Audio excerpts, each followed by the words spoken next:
सर्व ताईंला आणि दादांना श्री स्वामी समर्थ. सर्वांना नमस्कार. तर आज मी असाच तुम्हाला एक स्वामी अनुभव घेऊन येत आहे, जो माझ्या शेजारीच घडलेला आहे. म्हणजे आम्ही जिथं राहतो तिथंच ती माझी मैत्रीण राहते. तिच्या लग्नाला जवळजवळ 9-10 वर्ष झाली आहेत, पण तिला काही बाळ होत नव्हतं.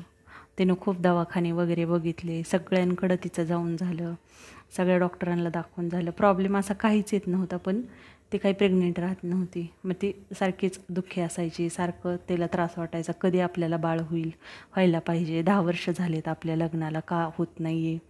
मग ती खूप दुःखीच असायची. मग घरचे पण सारखे बोलायचे की म्हणजे का नाही राहते तुला बाळ, व्हायला पाहिजे आता. असं असल्याच्यानंतर एक दिवस माझ्याबरोबर गप्पा मारत मारत आमचा विषय निघाला.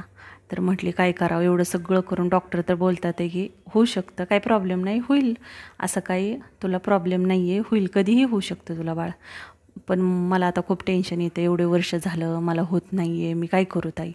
मग म्हटलं अगं चल, माझा तर आहे स्वामींवरती विश्वास. म्हटलं तू चल एक वेळेस माझ्याबरोबर मठात, म्हणलं नक्कीच तुला तिथून काहीतरी मार्ग सापडेल. म्हटलं स्वामी महाराज सगळ्यांच्या सगळ्या चांगल्या इच्छा पूर्ण करतात. म्हटलं चल तू माझ्याबरोबर.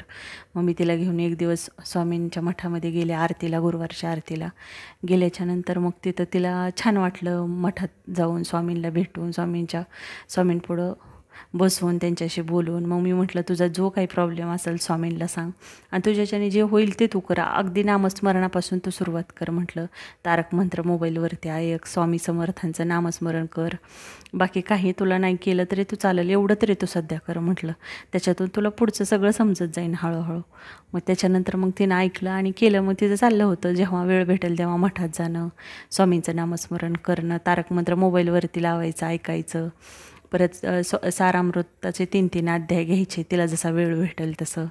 मग हे झाल्याच्यानंतर तिचे असे 5-6 महिने गेले, 6-7 महिने गेल्याच्यानंतर मग तिला प्रेग्नेन्सी राहिल्यानंतर ती एवढी खुश झाली की अगोदर स्वामींना भेटायला गेली आणि मला सांगितलं, म्हणली ताई मला तो मार्ग दाखवला, स्वामींचा मार्ग दाखवला, आणि मला माझी एवढी 10 वर्षापासूनची जी तीव्र इच्छा होती ती पूर्ण झाली, मी प्रेग्नेंट आहे. म्हटली आता जवळजवळ तिचं म्हणजे 9वा महिना चालू आहे, त्याला आता छोटंसं बाळ होईल.